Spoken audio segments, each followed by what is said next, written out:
Good to see you all. I put my title on here just because it always reminds me of an old joke.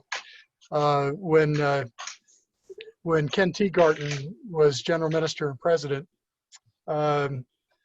he came out one morning and found the words scrawled on the side of the mission building, down with the Pope. And Ken felt pretty bad about this, and they did an investigation and found out who it was that actually had spray painted that saying on the side of the wall. And so he called him into his office and he said, why would you do this? He said, we have a great relationship with the Roman Catholic Church, so why would you write on there down with the Pope? And the guy said, well, I didn't have enough paint to spray down with the general minister and president of the Christian Church, Disciples of Christ in the United States and Canada. It's a long title. It's a long title. Heavy title, very, very little, and a lot of responsibility, very little authority or power. So, I didn't get a funny hat, so I bring my own funny hat. Oh, there you go. Anyway, so let's talk about the Christian Church Disciples of Christ.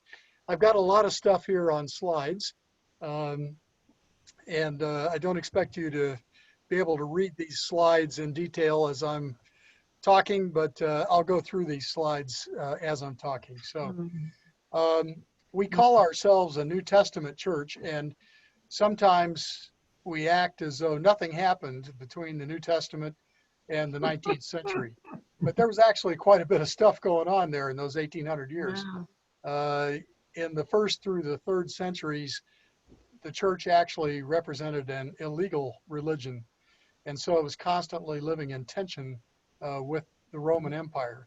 The Roman Empire had agreed to allow Jews to be legal because they put up such a fuss. But Christians became recognized by the middle to the end of the first century as a separate religious group. And so sometimes emperors took them on, and sometimes they had other things other fish to fry, and they didn't bother with the early Christians. But there were periods of persecution in those first 3 centuries. The Roman Catholic Church, as we think of it, was formed and shaped under Emperor Constantine, beginning around 325 AD with the Council of Nicaea. And so he brought order to the new church in a kind of order that it had not had up to that point as an often illegal group. Now it was not only legal, but it was the official religion of the empire, right. Which in a lot of ways created problems. But that's another story. Monasticism in the church arose in the 4th century. And remember, at this point, we're all Catholics. That's the only church there is. Augustine was 4th century AD, gave us the teaching on war and just war theory and lots of other Christian doctrine. The Orthodox churches divided from Rome in 1054, and their center became Constantinople, and the center of the Western Church now was Rome. Thomas Aquinas in the Western Church was in the 13th century. And then we had the little thing called the Protestant Reformation in the 15th century. So there was a lot of stuff going on in those 1800 years, and we left out so much, right? Including the Crusades and a lot of other unhappy episodes, as well as some very wonderful things like Julian of Norwich and so many other things that we could talk about. But we want to talk today about the radical wing of the Reformation, which includes the Christian Church Disciples of Christ. But you remember the core names of the Protestant Reformation. Martin Luther was the first, bringing the Reformation to Germany. Zwingli was another, and Calvin in Switzerland, Knox in Scotland, Cranmer and Cromwell in England, John Smith and Roger Williams, who actually came to the U.S. and was the Baptist. So there was a lot going on, and then there was a kind of another wave after that, which included the Methodist Episcopal Church formed by John Wesley.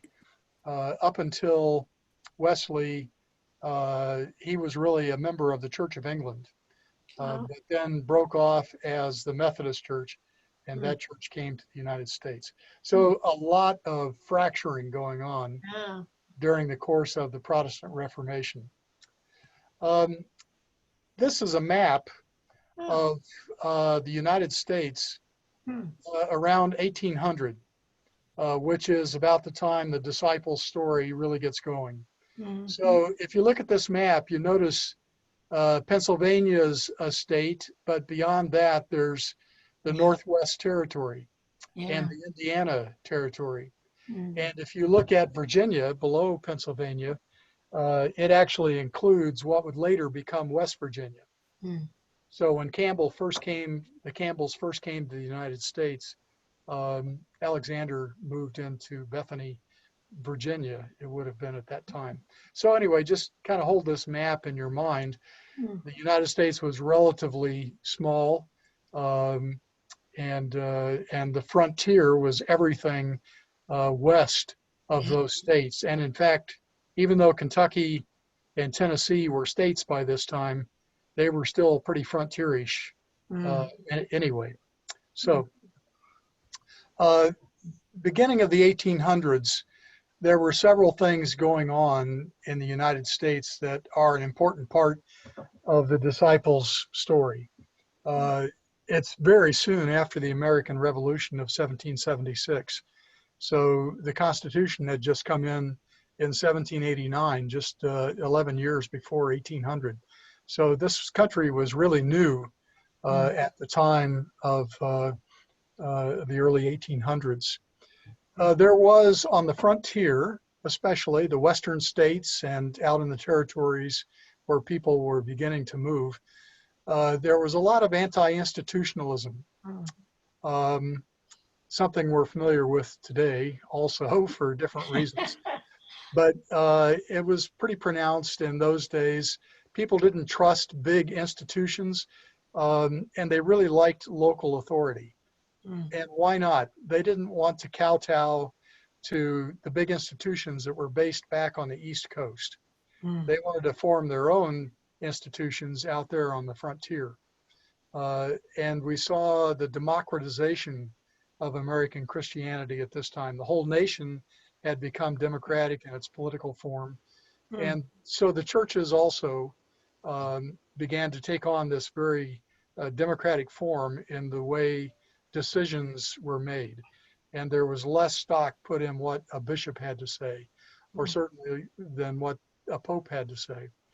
So localization was kind of the order of the day. These things, if you've been a disciple a long time, and I see some long-time disciples on these pages here, in these pictures, you know that these things are going to have a big influence in shaping what the United States becomes, or what the disciples of Christ become. Newspapers were flourishing at this time. Lots of people writing opinions as well as reporting news, and religious journals flourished. So there was a lot of conversation going on out on the frontier between leaders of different religious groups. The American territory was growing and the population was growing. The Louisiana Purchase happened in 1803. And a lot of people then moved into the Louisiana Purchase territory to settle. And so the frontier really began to expand again to the west. Established churches back east, like, for example, the Episcopal Church, the American expression of the Church of England. Back east in Boston, they couldn't train and ordain ministers fast enough to keep up with the growth on the western side of the nation. When a new town was formed, a new congregation would be formed, and keeping all those supplied with clergy became really difficult. And along comes the Second Great Awakening. The First Great Awakening had been in the 18th century. now, early in the 19th century, we see what's called the Second Great Awakening.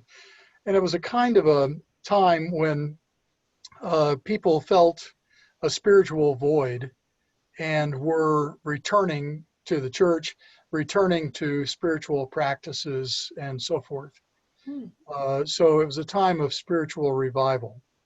It's worth noting that in around 1780, right at the beginning of the nation, only about 10% of Americans claimed membership in any religious institution. 10%, which sort of says the thing about how this was founded as a Christian nation is baloney. Right. It was really a very small minority of people that were involved with the church. But people became very interested. That's one of the reasons they felt this void, because there was so little engagement with religious institutions. And these various Protestant groups that had fractured in Europe, when they sent representatives or immigrants moved from Europe, they brought their religious practices with them and began to compete on the frontier for people. And it was a very sectarian kind of approach that many of them took. So I kind of jokingly say, but it's not altogether jokingly, if you were a Baptist carpenter and you put a nail in a new Methodist building, you might as well join, because you weren't going to be welcome back at the Baptist church anymore. Oh my. Each group had a tendency to see themselves as the true religion. This is exactly what the Pope back at the time of the Reformation predicted would happen. You know, if you give everybody the Bible and let them read it, the church will fracture into millions of pieces. Well, they were right about that. But anyway, so lots of sectarianism going on the frontier. So again, there's this map of the United States right around 1800, 1801. So we had 4 people. Any questions so far? I better stop there and take a breath. You know, we're trying to do the impossible here. We're covering all this history very quickly. Yeah. I had a question. Yes. You mentioned low membership in the late 18th century. Yes. Do you think that had something to do with membership requirements? Could have had to do with membership requirements. I think it had more to do, though, with just people were on the move.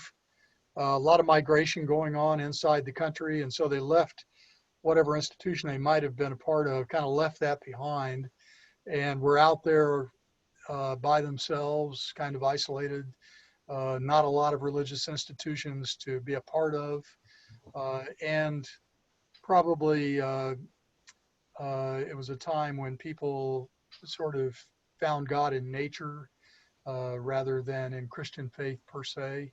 So a lot of those kinds of things going on. Yeah. Thanks. Yeah. Okay. Well, there's 4 people we've identified as our primary founders, and I'll hit these quickly, but they were all 4 from Scottish Presbyterian background. So the disciples come right out of the Presbyterian tradition. Our theology, although we seldom acknowledge it, largely is based in John Calvin, who talked about the human condition and the fallenness of creation and so forth. So that's all. We're squarely in the Calvinistic camp. We don't do predestination and some of that stuff, but our analysis of existence is very much wrapped up in the things that Calvin said. And also, it's worth noting, the American government really is Presbyterian polity applied to a secular nation. So if you look at the separation of powers between the executive, the judicial, and the legislative branches and so forth, that's all inspired by John Calvin's teachings that you can't trust yourself, you can't trust your tools, you have to do the best you can, but everything is contaminated in existence. And so they set up these balances of power. And you still find that in Presbyterian churches, Hmm. the practice of balances of power. Hmm. Okay, so all of these four came out of Presbyterian background. They were influenced by what was happening on the American frontier because they were all out there in it. And they had all been influenced by what was called the primitive gospel movement back in Scotland. And the idea of the primitive gospel movement was that we ought not to have so many doctrine representing so many different branches of Protestantism, but we ought to go back to the Bible and just stay with the simple doctrine presented in the Bible itself. It was kind of a neat little piece of 19th century idealism, pretty much going to get blown out of the water in about 50 years by the arrival of higher criticism of Scripture. But around the turn of the 19th century, it seemed like a good thing. So they were looking for a simple, primitive is maybe a pejorative term. They were looking for a simple presentation of the gospel and a simple way of being the church. So the first of these four was Barton Stone. Barton Stone was actually born in the United States in Maryland, right before the American Revolution.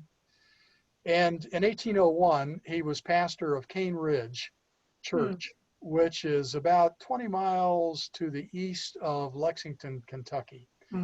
You can visit it today. The building has been preserved. It's inside another building. It's really a pretty nifty place to go and It see. is very interesting. It's only 3 hours from here, 3.5 hours, I guess. 3 hours if you drive like a regional minister, but it's not too far away. So that's worth a day trip down there to see that. He formed, along with some of his friends, something called the Springfield Presbytery. And we're talking about Springfield, Kentucky, which was nearby the Lexington, Cane Ridge area. And they created this presbytery and then they promptly killed it, writing something they called the Last Will and Testament of the Springfield Presbytery. And it was really just a way of getting their ideas about Christian faith out there. And so in this Last Will and Testament, they said that they believed in the unity of all Christians, and they were just going to sink into the whole body of Christ when they ended this presbytery. They were just going to be Christians. And that's what his followers called themselves typically. Very simple word, Christians. First thing that we know disciples of Jesus being called in the New Testament in Antioch of Syria, they were called Christians. So that's what they refer to themselves, just simply Christians, not Lutherans, not Baptists, not Methodists, but just Christians. He was quite a person, had a pretty ironic spirit. I think I would have liked Barton W. Stone if I had had a chance to know him. I was born right after he died, but it would have been good to have known him. I think I would have liked him. Thomas Campbell was born in Northern Ireland. He immigrated to the United States in 1807 and moved to Washington, Pennsylvania, which is the extreme western edge of Washington. In fact, it's only about 15 miles as the crow flies from Washington, Pennsylvania to what is now Bethany, West Virginia. And he formed in Washington the Christian Association of Washington, Pennsylvania. And it was sort of the same thing that Stone did with the Last Will and Testimony of the Springfield Presbytery. In this forming of this Christian Association of Washington, Pennsylvania, he stated in his writing, where the scriptures speak, we speak. Where the scriptures are silent, we are silent. So again, it's a plea to base the church's life on scripture only. In his declaration and address, another document that he wrote a few years later, he wrote that the Church of Jesus Christ is essentially, intentionally, and constitutionally one. That's a famous disciple phrase that you may have heard, but it speaks to the unity of all Christians. Mhm. So Lutheran, Wesley, Baptist, all those guys, they're really a part of one church, even though they seem to be competing with one another. They're really the same family. It's all the body of Christ, and we need to acknowledge that and become one body in reality. Third founder, very famous person, Alexander Campbell. That was Thomas's son. He immigrated just shortly after, a couple of years after Thomas Campbell had come to Washington, Pennsylvania. He bought some land up in Bethany, West Virginia, and actually married a woman, I think, from up there, and her family owned the land. Alexander was pretty wealthy, but he earned his money. He got his money the old-fashioned way. He married it, and so they moved over there to Bethany and lived in Bethany, West Virginia, where he started the Brush Run Church. And he joined his father's Christian Association of Washington, Pennsylvania. And they, in turn, joined with the Redstone Baptists after a few years, because Alexander believed, based on his reading of the New Testament, that the legitimate form of baptism in the New Testament was immersion. And the Baptists agreed with that, so they thought they would get along well. That didn't last too long, actually.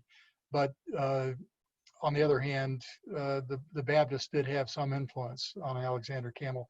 He was only 21 when he came to Bethany, so he was still a very young man and could be influenced somewhat at that time. He began writing a religious journal that he published called Millennial Harbinger. And that was a very popular paper that he used to get his ideas out there on the frontier. And his followers were known as Disciples of Christ or Churches of Christ. And he was working in that area up there in Western Pennsylvania and Ohio and West Virginia, while Stone was down in Kentucky with his Christians. But it was inevitable that they would eventually bump into each other as two groups. Alexander Campbell, I've often wondered if I would like him. I think I would really feel kindred to Stone. Campbell was pretty bombastic. Maybe I'm not crazy about him because I see too much of myself in him, but he had some pretty strong opinions.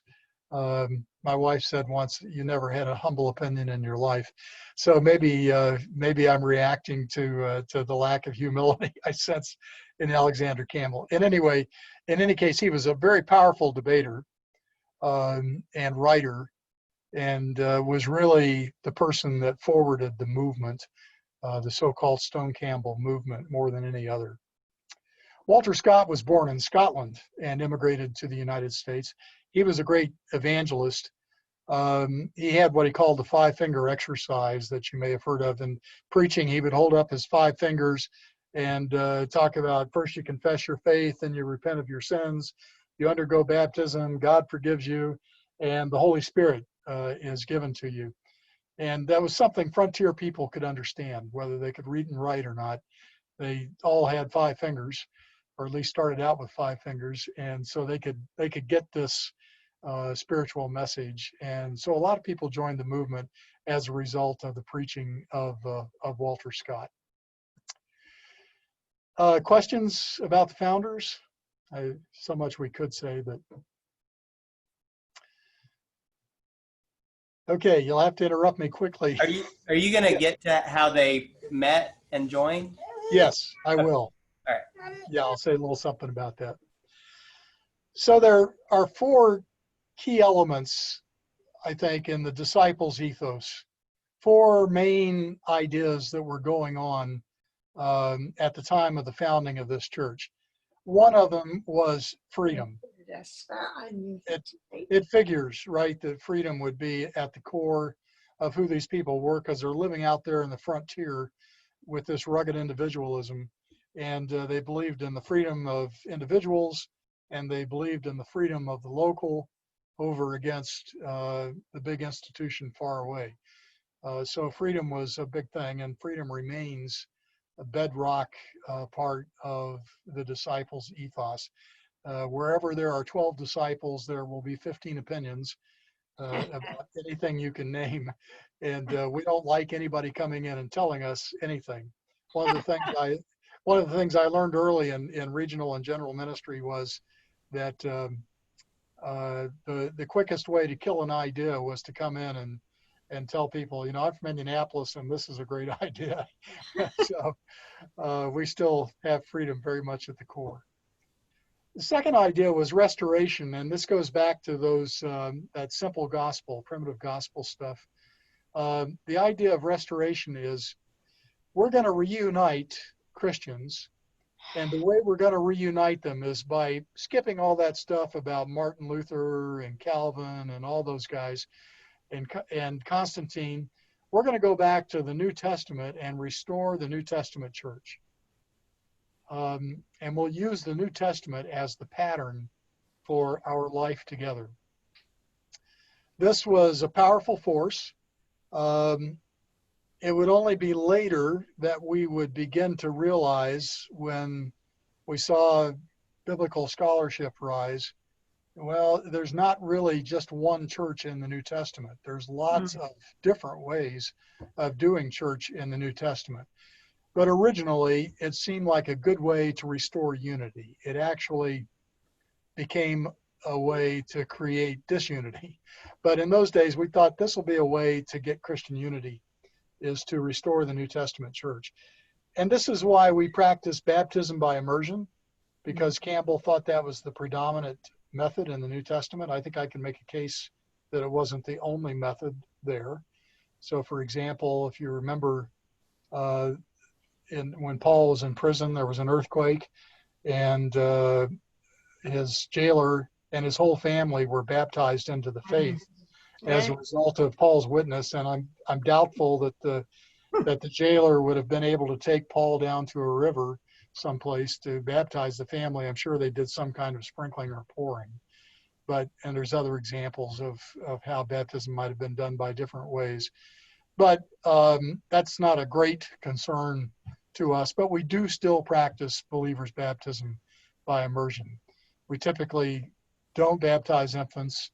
We wait until they're old enough to make a decision, if indeed you're old enough at 12 or 10 to decide what you're going to be spiritually.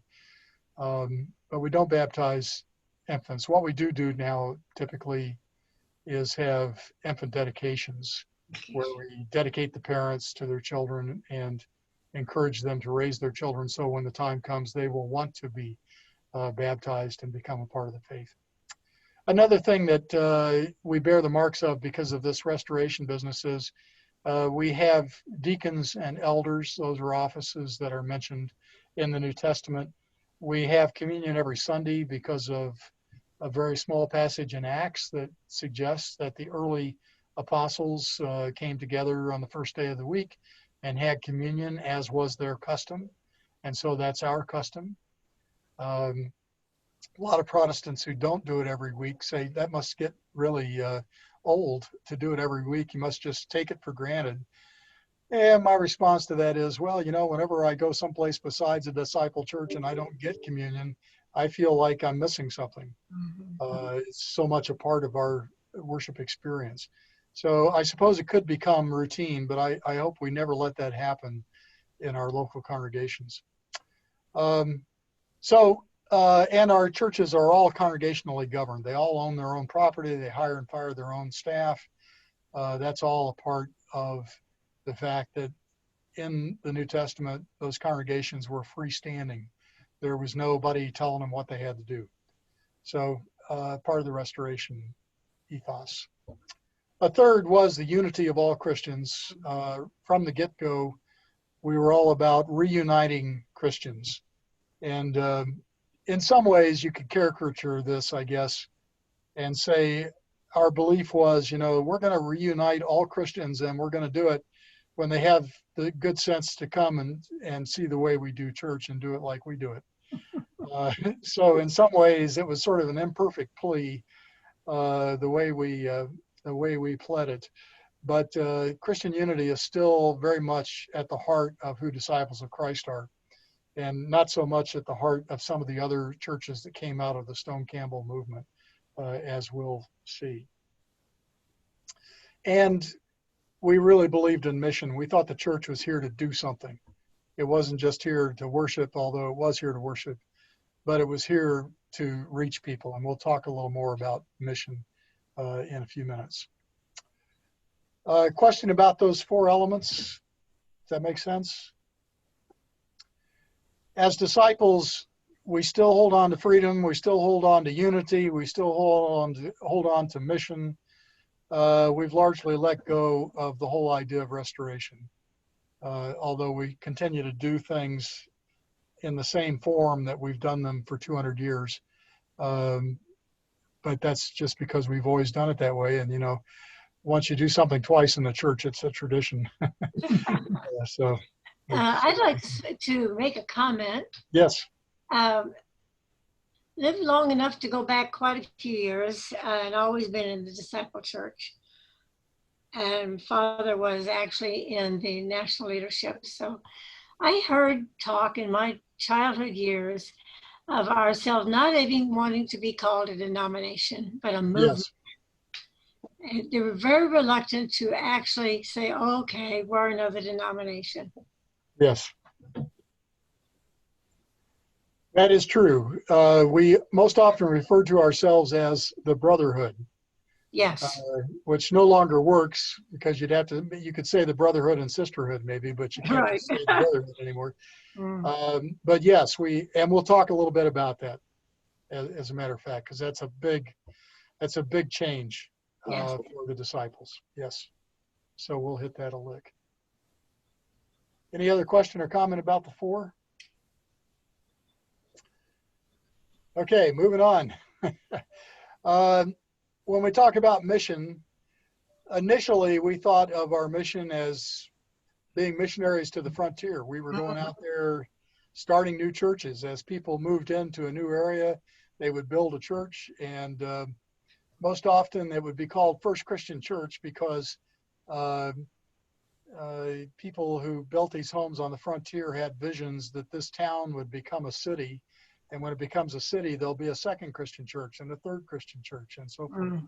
A lot of people today misunderstand that and think the name of the denomination is actually First Christian Church, or that we think we are the first Christians ever, which is certainly antithetical to who we are.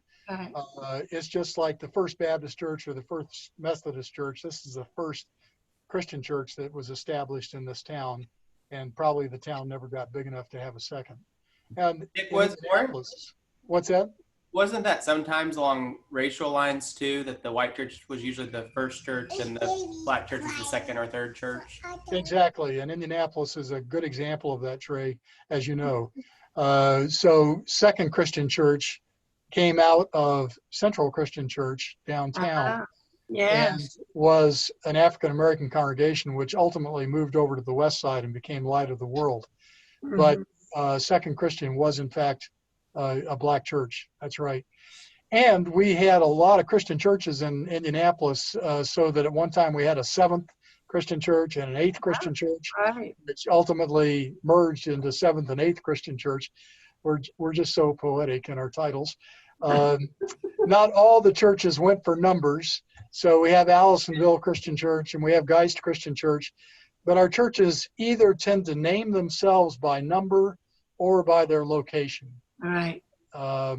That's how we most often do that, except in the last 25 years, young people who have a new kind of anti-institutionalism, we thought maybe they'd be turned off by the idea that this congregation was an expression of a much larger group. And so we started naming our churches things other than even Christian church. We started using names like the Church of Spiritual Inspiration or something, you know, and stopped using Christian church. I think that's kind of proven to no longer be something that is necessary to do, but we thought it might be, so we tried it. And so I can interject there. Some of y'all might already know this, but Downey Avenue Christian Church was actually founded as First Christian Church of Irvington. Oh, I And didn't. our official legal paperwork, like on our tax filings, still says First Christian Church Irvington, doing business as Downey Avenue Christian Church. Right. I think 10 or 15 years into it after our founding, but we were a Christian church. I love it. And that's because Irvington was a separate corporation, right? So it was another town. Yeah. Yep. Cool. That's good to know. Thank you. Okay, so in those first 75 years, we were really concerned about starting churches on the frontier, and we did. And as the frontier moved across the United States, what became the United States, our strength developed from Western Pennsylvania, Ohio, across Indiana and Kentucky, across Illinois, Iowa, down through Missouri and Oklahoma and into Texas. Right. And while we have churches in, I think, 46 of the 48 states, the continental states, we don't have a church in North Dakota. I guess maybe we've got one in every church except North Dakota. So we're in 49 states, but our strength is what I call the disciples' fertile crescent, sweeping across the country down into Texas. Right.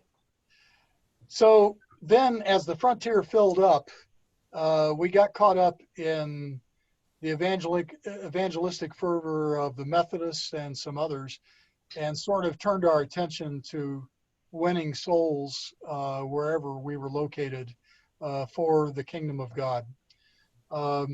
And in some ways, we were really well suited to that because of our simple, some would say simplistic understanding of the gospel. But by 1928, we had turned our attention to the wider world, and we're starting churches all around the globe. That actually started in the 1900s in the Congo and in Puerto Rico and in India and in other places. But we really got bore down on that in the 20s and the 30s, and we're sending missionaries all over the world. We'd have to admit that the kingdom, as we understood it, looked suspiciously white. It was a time when, like so many in the North, we were trying to make Northerners out of people in the global South. And so, it was kind of putting shirts on the natives sort of thing. But that, apart from that and the real cultural violence that did, nonetheless, we were very successful in planting the gospel of Jesus Christ in those countries. It's sort of ironic and maybe fair play that now the center of Christianity, which was originally in the Middle East and then moved to Europe and then moved to the United States, has now moved to the global South. So that's where the real growth of the church is these days, is in the global South. So then the last phase here, we've been in a phase where we've tried to get rid of the colonialistic approaches that we formerly took. And we today talk about being a critical presence in the world. So we don't send evangelists to the Congo. The Congo is doing just fine, thank you, in terms of Christian faith. There's more disciples of Christ, literally disciples of Christ, as we understand that phrase, who go to church every Sunday morning in the Congo than there are in the whole United States. So they don't need our help to evangelize. But we do provide a critical presence in terms of medical personnel and teachers and other people who bring technical skills, who can serve alongside and under the leadership of those indigenous churches. Puerto Rico would be another example. I believe it was 1958 that we finally said to the church in Puerto Rico, okay, you all now be a freestanding communion. You're no longer a mission church of the United States and Canada. You're now a freestanding church. That's when the growth of disciples in Puerto Rico really took off. So that today there's more than 100 congregations on the island of Puerto Rico. Oh. It's a very, very influential church, actually, in the Puerto Rican culture. So we still believe in mission, but we try to do it in non-colonialistic ways and in ways that where we're not just waving the American flag. Right. So some important dates. This is a good way of talking about things, I think. In 1830, Alexander Campbell established Bethany College, the first of many, many, more than 200 colleges and universities that were established by disciples. We really believed, along with Campbell, that when people understood God's world, nature and so forth, that the nature of God itself would become self-evident. So we really believed in educating people with a good secular education, as well as inviting them into a spiritual life. And, you know, my hobby is astronomy, and I still feel this is true in large measure. I mean, when I look through my telescopes, I'm looking at God's world, and I'm also a process theologian, for any of you who know what that means, which means I believe everything is a part of God. To me, there is no conflict between religion and science. It's a false dichotomy that has not served us well. Anyway, 1830, he establishes Bethany College. 1832, Stone's Christians down there around Kentucky and Campbell's disciples up in Ohio and West Virginia and so forth, there's a handshake and they decide to join forces. It's worth noting that Alexander Campbell was not involved in that handshake. Stone was one of the two handshakers, but it was another guy who represented the disciples of Christ. And I'm not totally sure that Campbell was certain in his own mind yet that this was a good idea. But it happened. So 1832, we're one bunch. 1849, we have the American Christian Missionary Society formed. And the reason this is significant is because Campbell, and Stone too, but especially Alexander Campbell, had really taught that everything should be local. He didn't trust organization beyond the congregation. Everything beyond the congregation should be totally voluntary. So when people wanted to form this missionary society that would gather resources from lots of congregations and centrally decide what missionaries would go overseas, that was really a different teaching than Alexander Campbell had offered as a young man. However, it's worth noting that the first president of the American Christian Missionary Society was Alexander Campbell. So he had changed his opinion about these things enough to be president of the American Christian Missionary Society. There are three groups that we associate with the Stone Campbell movement: the Disciples of Christ, the independent Christian churches, and the Churches of Christ. And one way you can distinguish between these three groups is the Churches of Christ hang almost all of their Campbellian understandings and forms on his writings as a young man. The independent Christian church tend to lean on Campbell's writings when he was in his 30s, and the disciples tend to lean on his writings when he was in his 40s and beyond.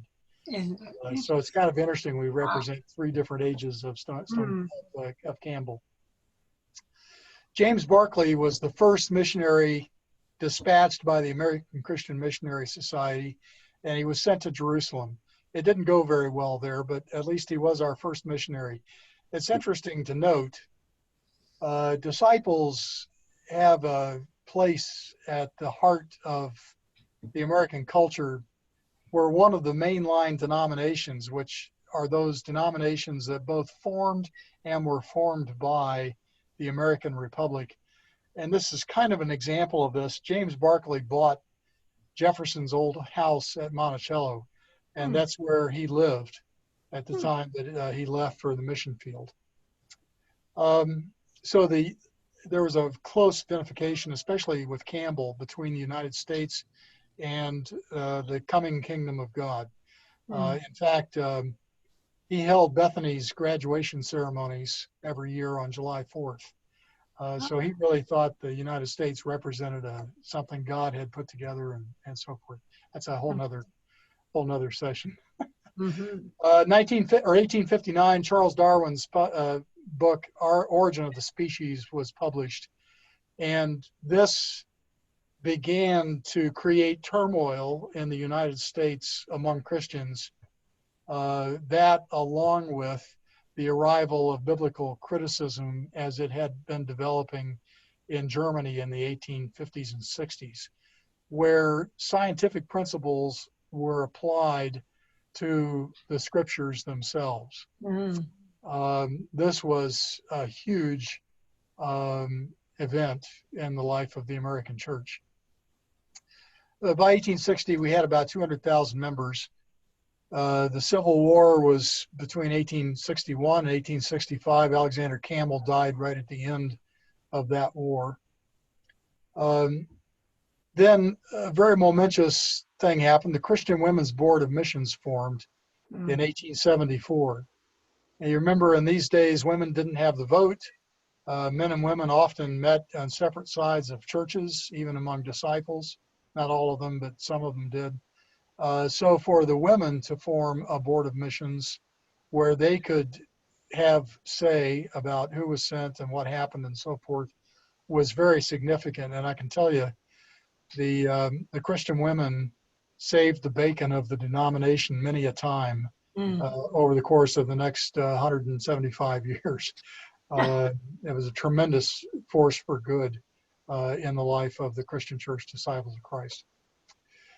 In 1906, the first of the three groups coming out of the Stone Campbell movement clearly separated, as they were listed separately in the American Church's yearbook as a separate communion or a separate group. And they were the far right, you might say, typically, of the Stone Campbell movement. Not all of them are far right. Some of them have moderated, but most of the churches you see, churches of Christ, are very small. And it often says the Church of Christ meets here, and that's what they mean. The Church of Christ meets here, not over there in that Methodist building or that Baptist building. But there's about 16 different distinctive groups within the Churches of Christ, and some of them are really quite progressive. So Pepperdine University is a university that was started by the Churches of Christ and is relatively progressive in its teaching. So, and there are Churches of Christ that do use musical instruments. So they're not all a cappella churches. Many of them are, most of them are, but not all of them. That's where Pat Boone learned how to sing, was in the Churches of Christ. So in 1910, something that's near and dear to your heart, the College of Missions opened in Irvington.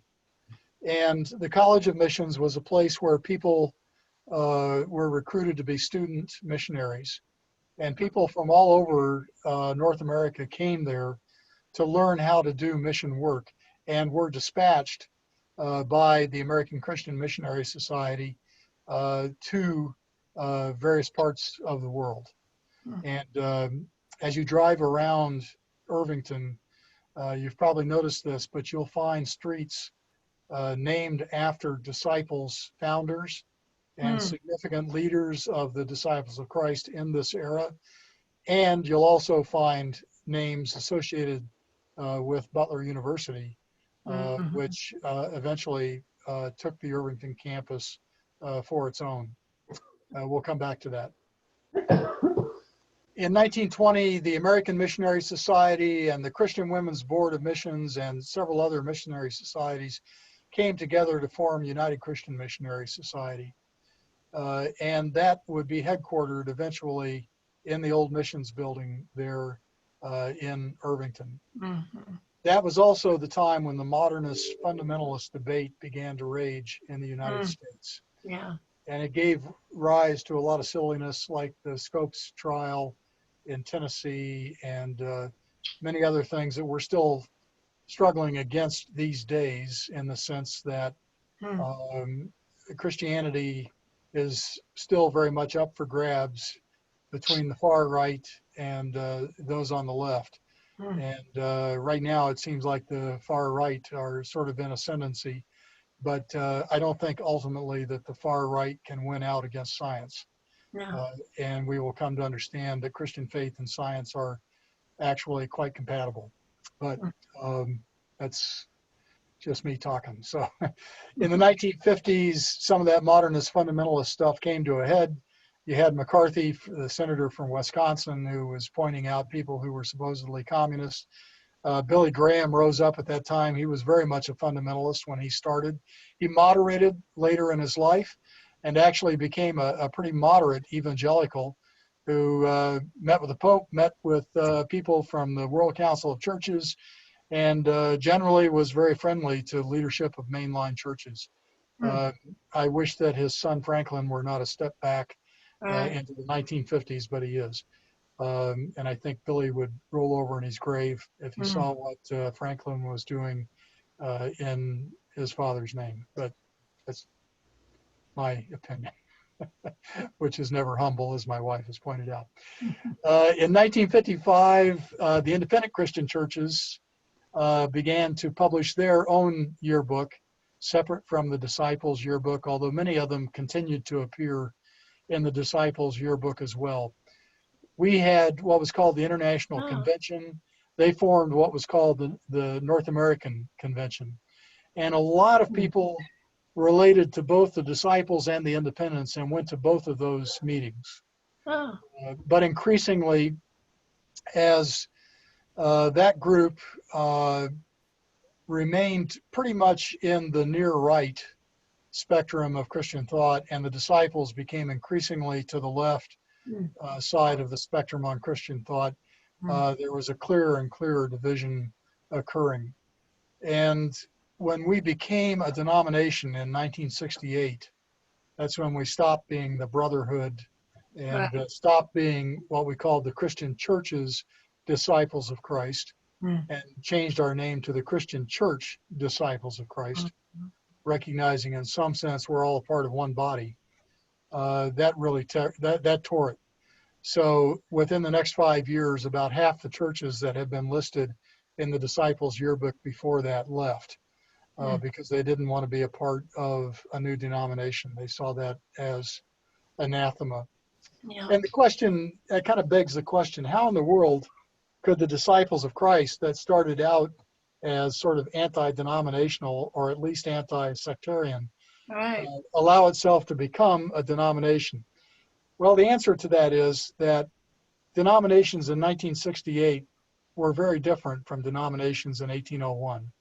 In 1801, they were operating in very sectarian ways.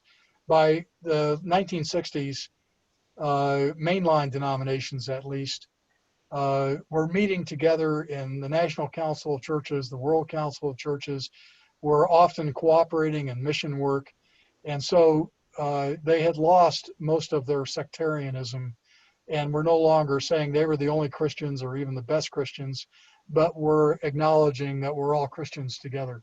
So to be a denomination in 1968 meant something very different. And it's largely the influence of the Disciples of Christ that was responsible for that change, because we were there at the founding of all the major councils of churches and the local councils of churches. We established the Christian Century magazine as a disciple publication in the very early 20th century, and that became an ecumenical publication that was one of the sources of a lot of ecumenical dialogue. So I'm not saying we single-handedly did this, but the disciples were very instrumental in the move toward ecumenism in the United States and Canada. In that restructure, then, we passed what we called the design I commend it to you to read. It's a marvelous document. At least the preamble or the preface to the design is a beautiful document that I would put up against anybody's purpose statement or theological statement or ecclesiological statement. The rest of it is pretty much a Presbyterian slash congregationalist way of defining how we do church from day to day, and pretty much a constitution and fairly boring unless you're having to be involved in some of those machinations. But the design's what am I trying to say? Not the preface, Trey, what's the word I'm looking for? I had a toddler yelling in my ear in that last part. Yeah. I understand. But I was wondering, I don't know if anybody who's been around long enough, does anybody know if somebody from Downey was involved in that restructure process? No, probably I'm not. sure.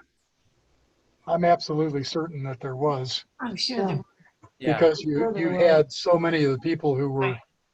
staff leaders and otherwise. is very likely. Yep.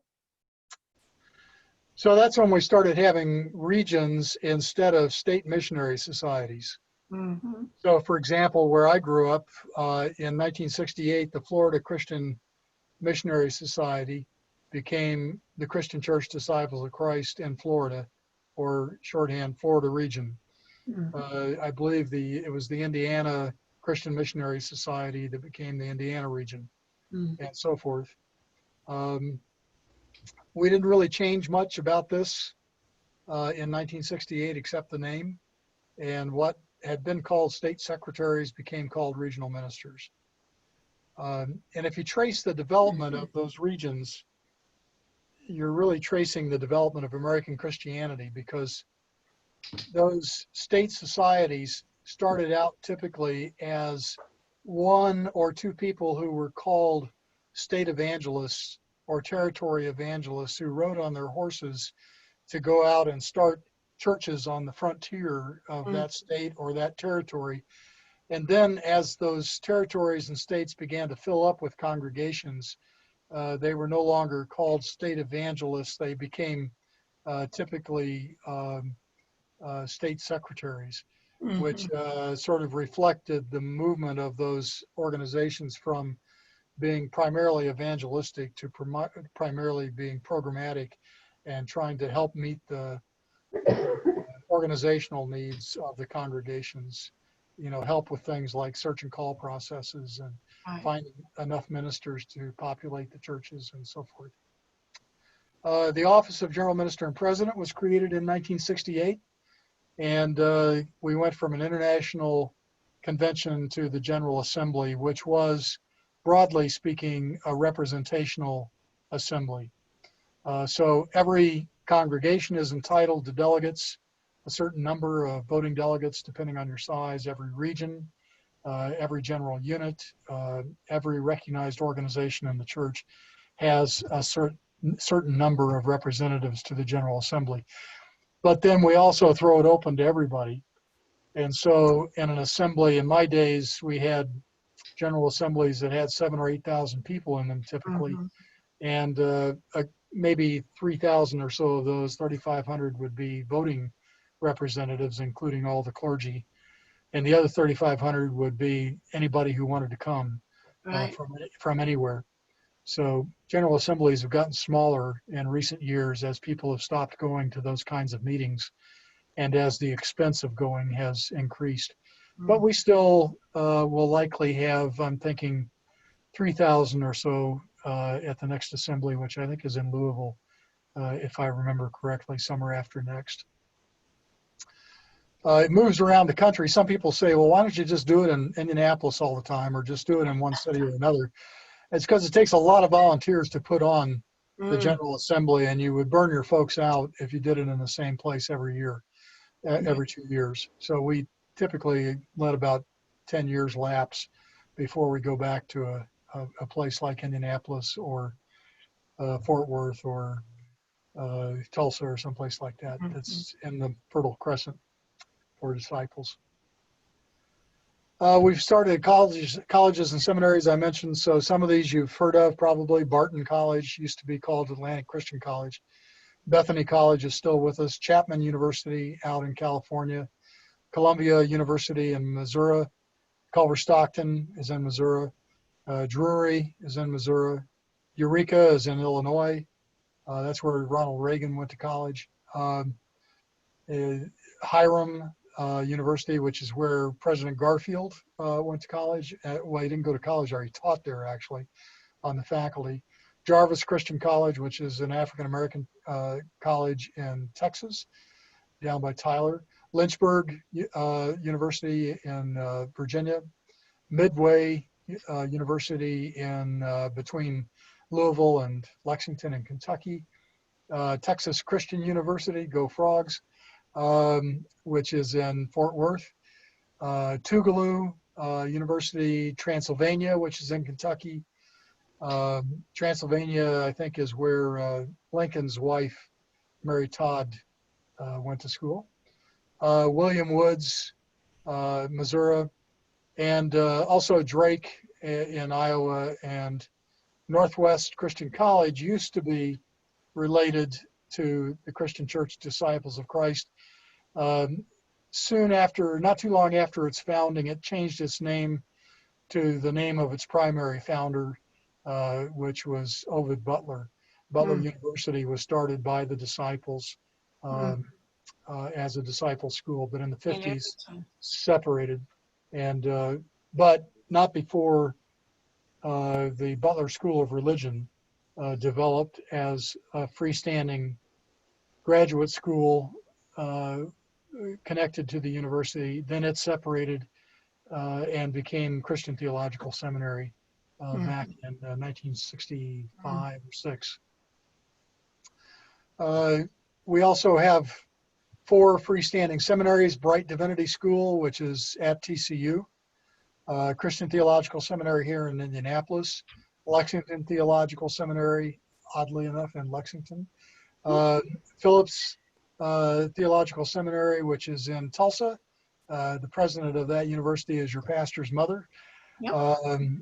And then we have some school, some what we call houses, where, because a lot of disciples go there, it's a place where they can gather, and in some places actually live together if they want to in a dormitory type arrangement. We have those at the University of Chicago, Vanderbilt, and out in Claremont, California is the Disciple Seminary Foundation.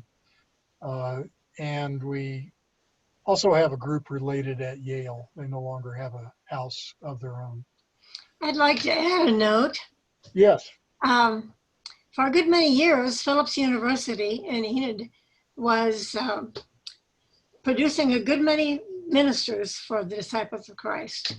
It no longer exists as a college, but it was significant in its day, from beginning about 1907 until, I guess, in the late, I've forgotten the closing dates, in the 60s or 70s. Yeah, actually, it closed in the 90s. Let's see, actually about 98, 99, somewhere in there. Maybe it was that right, yes. I think it was 95, but yeah. 95, thank you, Trey. I was GMP when it happened, and it got pretty nasty, but it was miserable. Unfortunately a case of mismanagement. Yes, it was. For a number of years, but it had been a wonderful school. You're right. Yes, Fred I attended school. I attended that, so yes. I wanted that mentioned. Yep. Fred Craddock taught there, and a lot of really fine disciple scholars taught there. Yeah, that was a tremendous loss. And that's where the seminary in Tulsa used to be. Yeah. But they moved when Phillips University closed. The seminary moved to Tulsa, which made a lot of sense from the standpoint of being able to appeal to more people, more centrally located. Although Enid's kind of a nice place. So we have the symbol of ourselves, the Christian Church Disciples of Christ, which was designed by Ronald Osborne, a theologian, and by Bob Friedley, who was the director of communication for many years. Yep. And Bruce Tilsley was a cartoonist who I did did the art, remember the that. actual artwork. Huh. And All so three that's of been our symbol for a long, long time. Yeah. And the X represents our Presbyterian heritage because that's the cross of St. Andrews, who St. Andrew the cross of St. Andrew, who was understood to be the person that evangelized Scotland. So as Scottish Presbyterians, we carry that mark. And of course, the cup, the chalice represents the centrality of communion for our life together. I think it's a great symbol, even though it still happens occasionally. Somebody will say, does that mean that you're a teetotaler? Oh, good of You the have to explain. And I probably most of y'all already know this, but just to make sure, Bob Friedley that he mentioned helped design that. That's Kirk Friedley and Kevin Friedley's father. Father, right. Yes. Yep. Member at Eastgate Christian Church. Yes. Unfortunately, suffering from very severe dementia at this point, but Bob is a wonderful human being. Wonderful Oh, person. incredible, man. Yeah. Wonderful person. I mentioned our ecumenical engagements. We were instrumental in the founding of the Federal Council of Churches back in the 20s, which became the National Council of Churches after World War II. We were there for the founding of the World Council of Churches. At one time in the United States, we also were involved in the founding of Christian Churches Together in the USA, which is a new ecumenical organization that's somewhat broader than the councils. They include the Roman Catholic Church, the Orthodox churches in the United States, evangelical and Pentecostal churches, as well as mainline Protestants like us. So it's a remarkably broad group.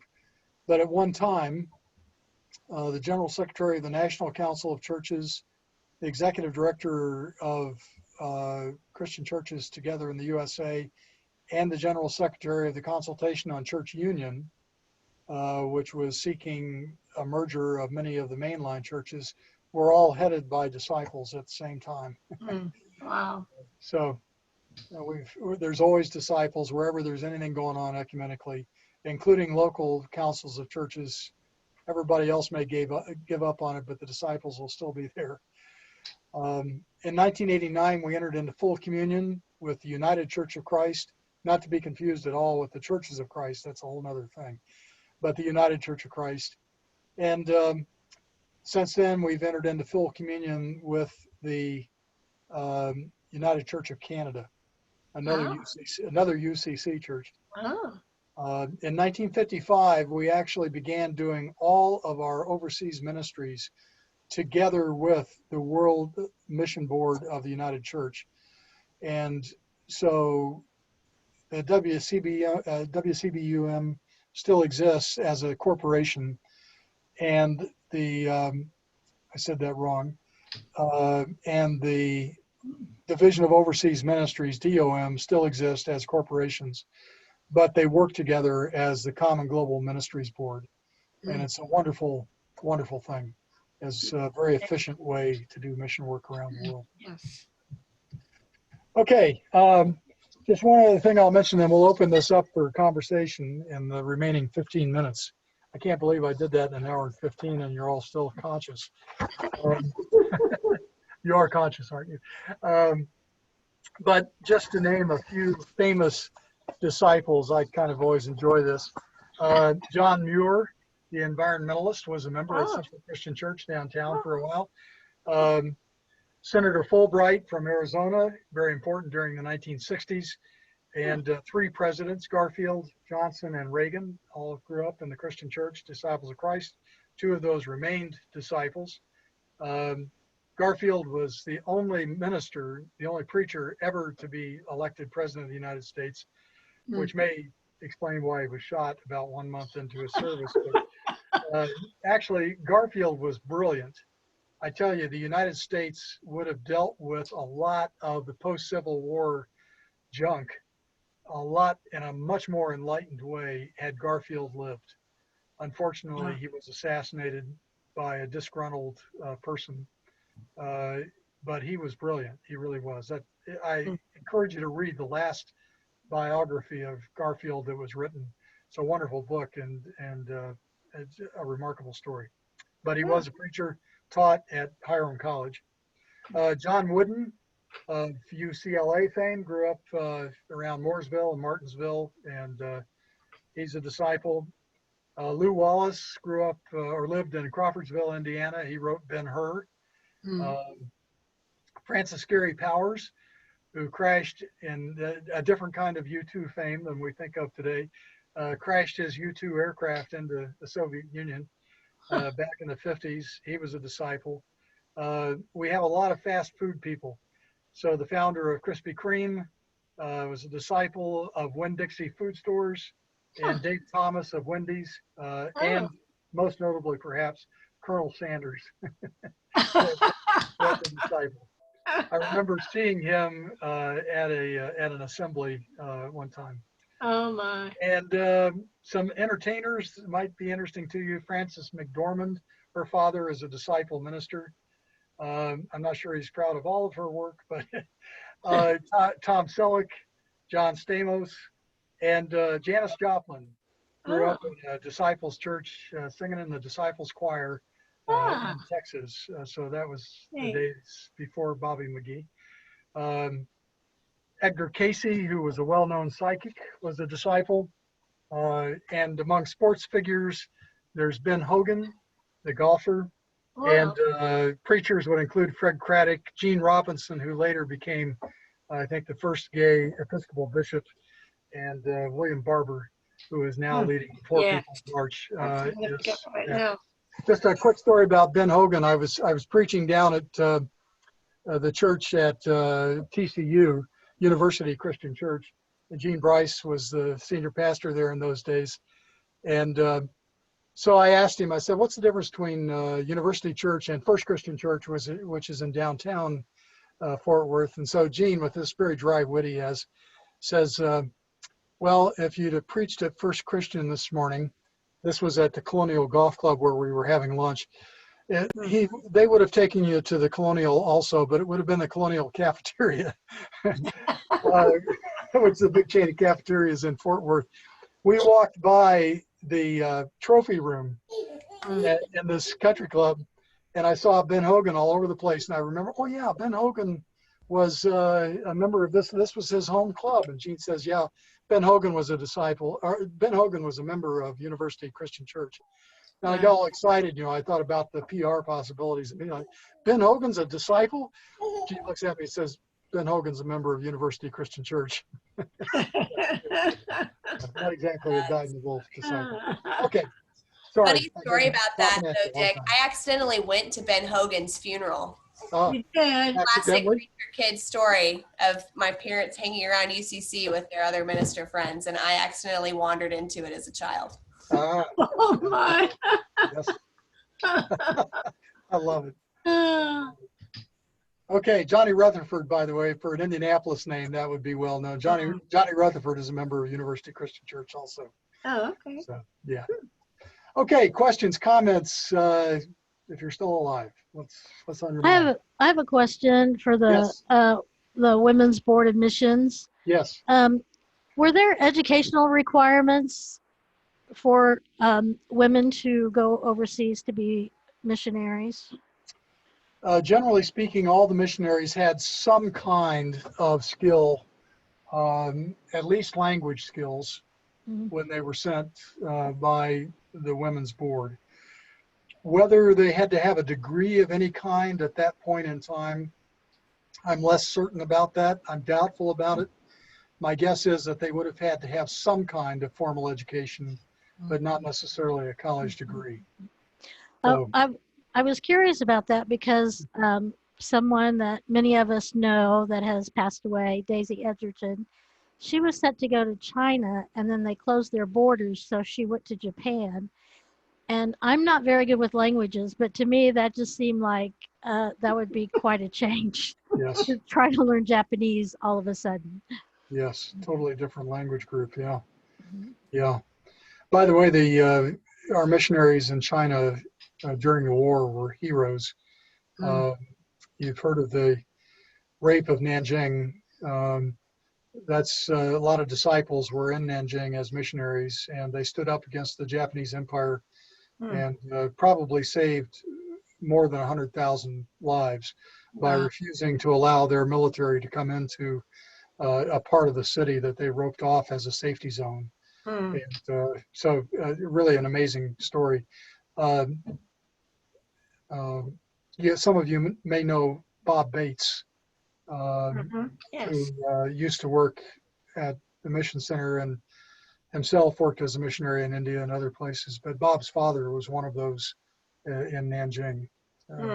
And there's a big, I visited this while I was over there.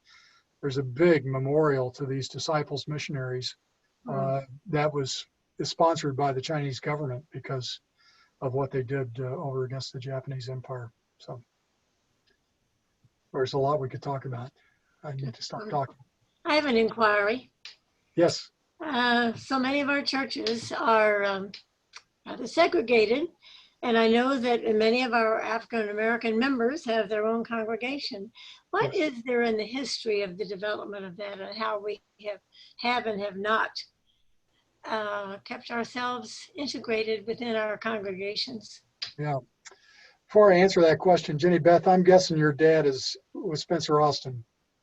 No, my dad was George Oliver Taylor. Oh, okay. Okay. I may have just started a rumor. Sorry. That's all right. You have kind of Spencer's eyes, but anyway.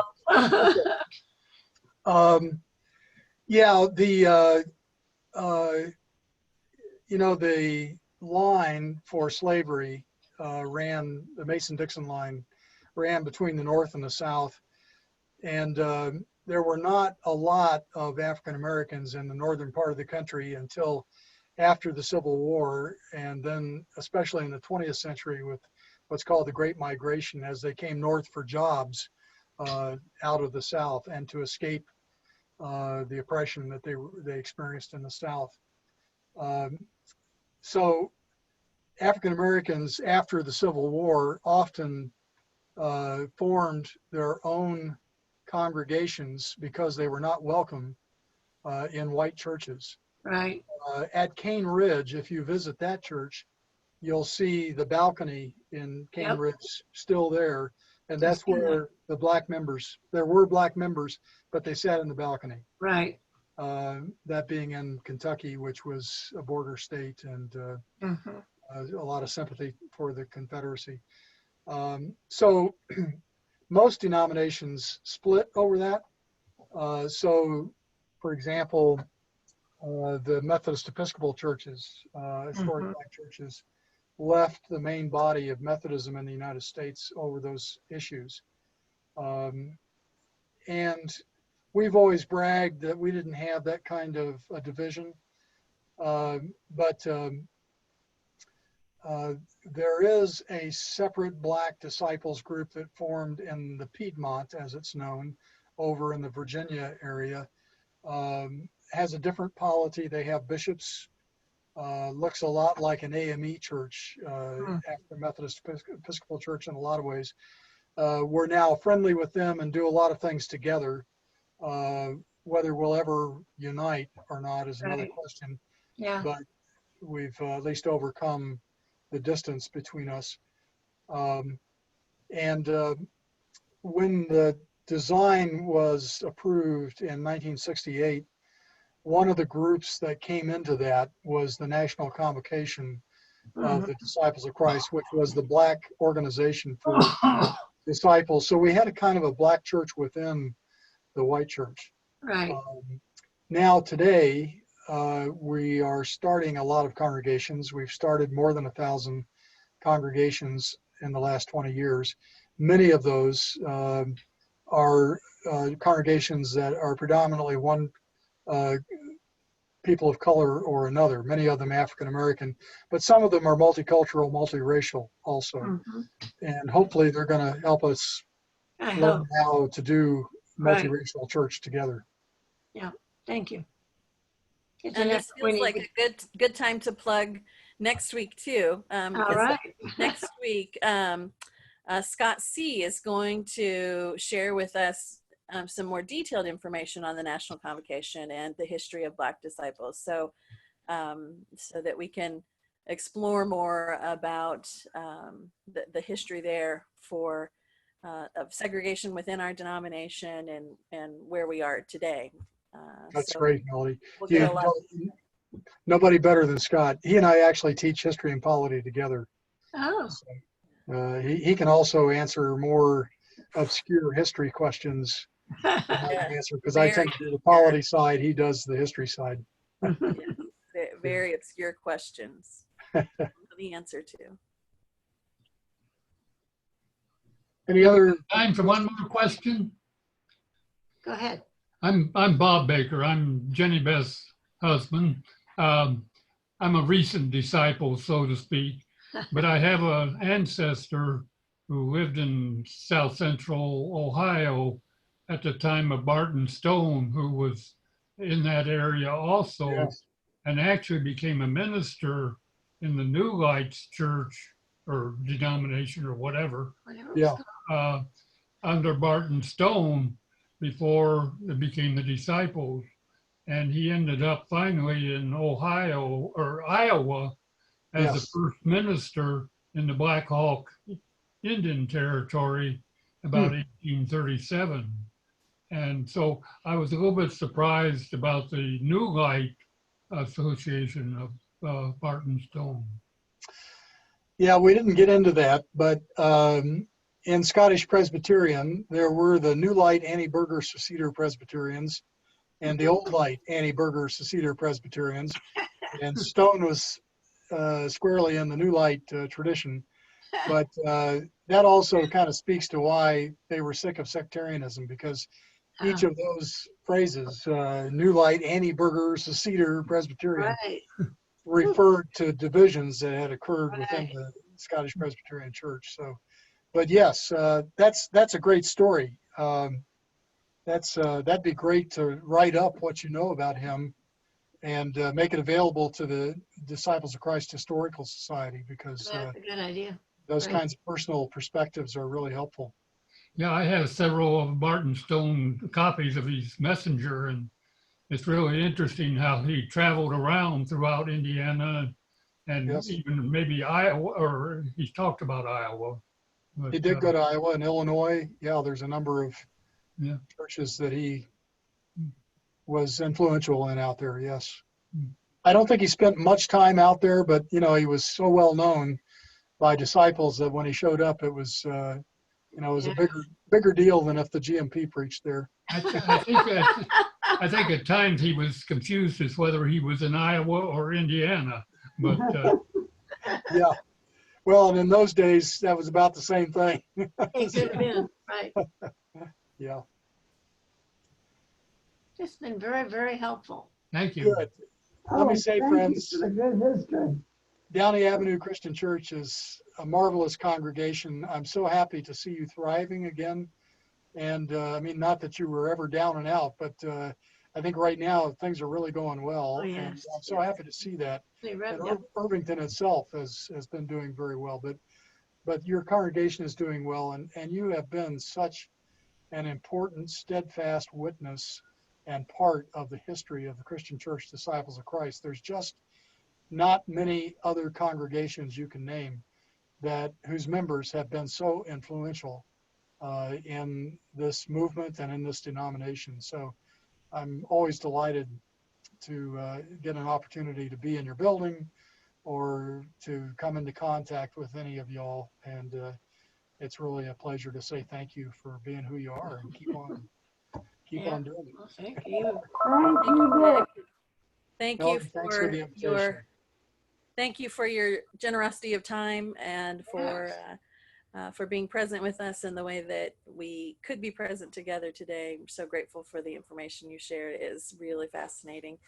So if you guys have any additional questions, I'm sure that Dick would be happy to answer them somehow. So feel free to communicate those to me and I can get those to Dick, or we can do some research together and figure it out. So And like I said, next week, Scott C. will use the same Zoom link, and Dick, you're welcome to join in that if you want to antagonize Scott Oh, look, he's Yeah. on vacation already. Forget it. Thank you, Dick. Great to be with you all. Oh, there, look at that. He's already gone. Thank you so much. Goodbye, everyone. Have a great Melody. Take care.